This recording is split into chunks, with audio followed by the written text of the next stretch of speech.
Assalamualaikum warahmatullahi wabarakatuh. Salam sejahtera untuk kita semua. Salam Om Swastiastu, Namo Buddhaya, salam kebajikan. Rahayu Rahayu. Kembali dengan saya Ahmad Fauzi Baihaqi. Semoga kalian semua dalam keadaan sehat walafiat. Amin ya robbal alamin. Tentunya yang pasti rezekinya sangat banyak. Amin ya. Kembali kita akan membahas seputar tentang tim nasional Indonesia yang terbaru. Memang usai sudah ya kerjasama antara PSSI dan juga Sintayong.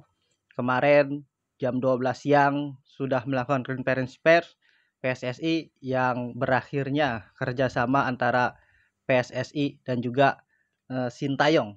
Tentu memang ini banyak pro kontra pendukung Sintayong dan juga banyak yang memang dari sebelum-sebelumnya sudah ada rumor bahwa Sintayong akan digantikan menjelang nanti putaran ketiga ya, babak kualifikasi melawan Australia dan juga Bahrain di tanggal 20 Maret dan tanggal 25 Maret. Menurut Ketua PSSI ini merupakan keputusan yang tepat karena jaraknya masih 2,5 bulan lagi. Ya tentu memang kita tidak bisa pungkiri bahwa kita harus apresiasi Sintayong ini banyak memberikan pencapaian-pencapaian walaupun memang tropinya belum ada, tapi pencapaian-pencapaian untuk tim nasional memang banyak ya yang sudah dicapai oleh Sintayong. Tentu kita ketahui bahwa Sintayong ini datang ke Indonesia tanggal 28 Desember tahun 2019, yang mana memang ketua PSSI yang pada saat itu adalah Muhammad Iriawan dan sekjennya Ratu Tisa yang sekarang menjadi anggota XO. Banyak perubahan tentunya diawali dengan peringkat ya.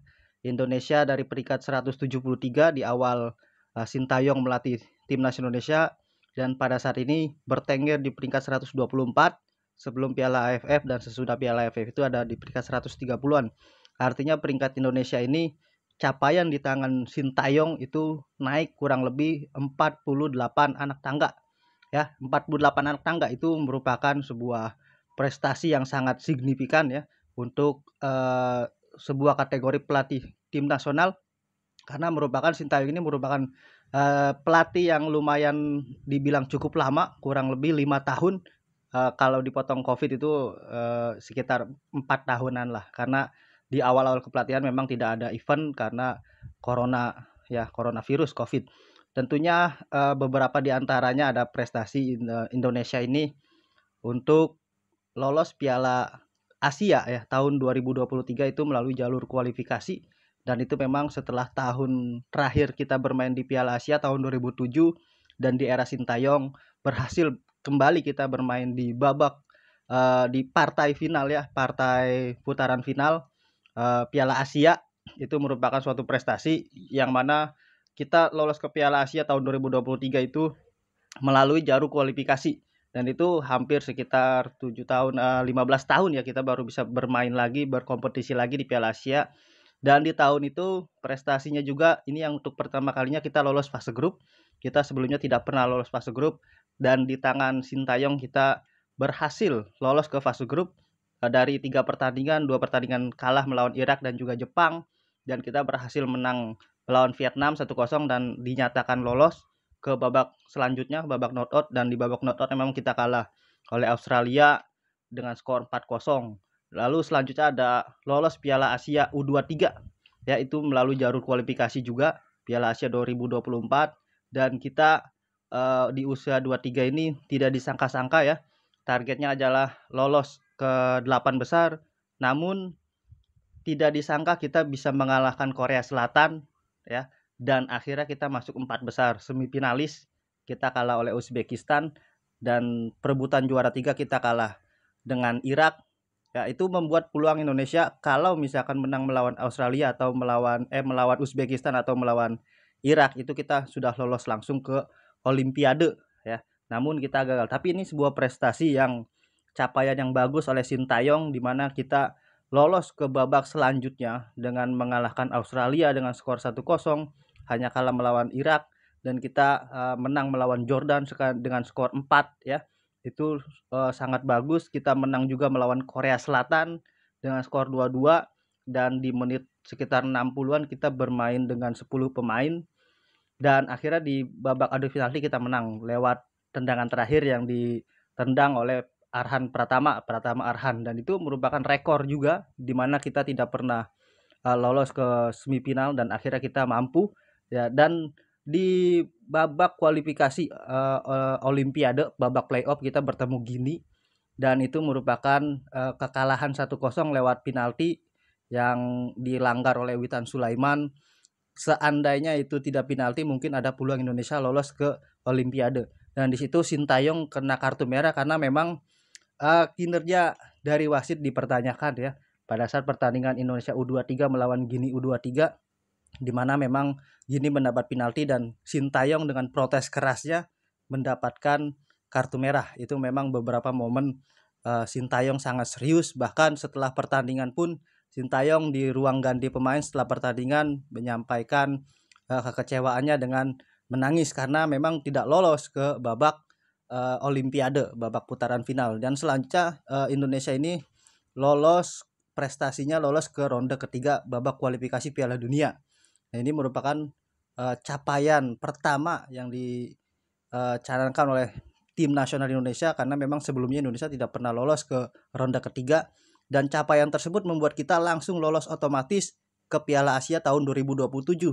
Ya, ini merupakan capaian bagus yang dicapai oleh Sintayong. Tentunya kita harus berterima kasih, apresiasi setinggi-tingginya kepada Sintayong ya, karena berkat Sintayong dan juga banyaknya pemain naturalisasi kita lolos ke babak ronde ketiga babak kualifikasi Piala Dunia dan lolos langsung ke Piala Asia tahun 2027 di Arab Saudi. Tentunya di babak ronde ketiga babak kualifikasi juga kita mampu menahan Australia, mampu menahan imbang Arab Saudi di kandang, dan juga hampir menang melawan Bahrain. Kalau tidak kecolongan di menit-menit akhir kita bisa menang melawan Bahrain. Dan tentunya rekor 21 tahun kita pertandingan terakhir di babak kualifikasi ronde ketiga ketika melawan Arab Saudi kita menang dengan skor 2-0 yang dicetak oleh Marcelino Ferdinand. Itu merupakan pencapaian pemecah rekor ya, setelah 21 tahun kita tidak pernah menang melawan Saudi Arabia, namun di tangan Sintayong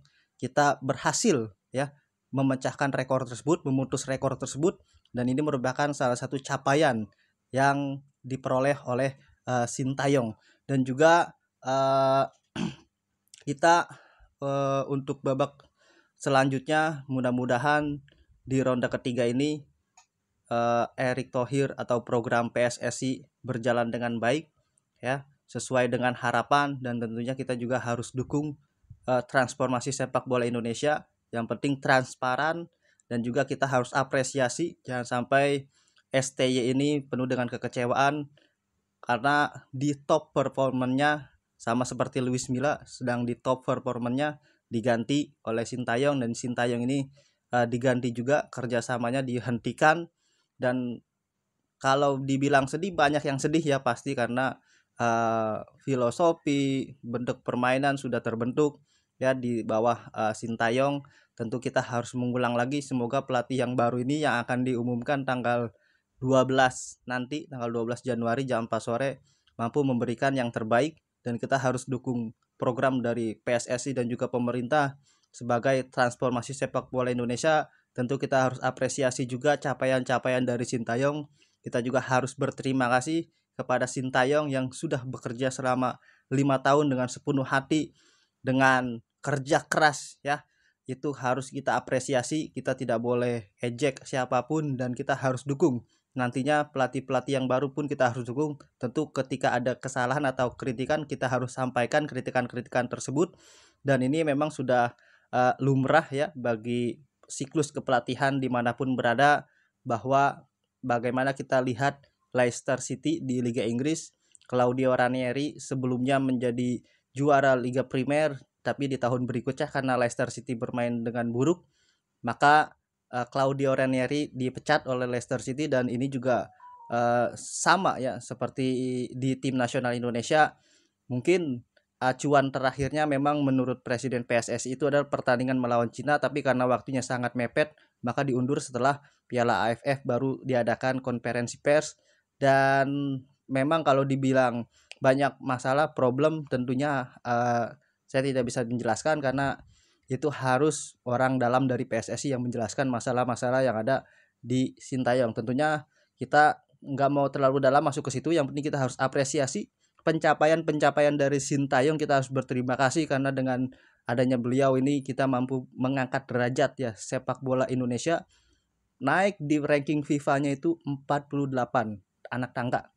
Ya, tentu juga kita harus mendukung program-program dari PSSI. Semoga apa yang diharapkan untuk lolos ke Piala Dunia itu bisa terrealisasi.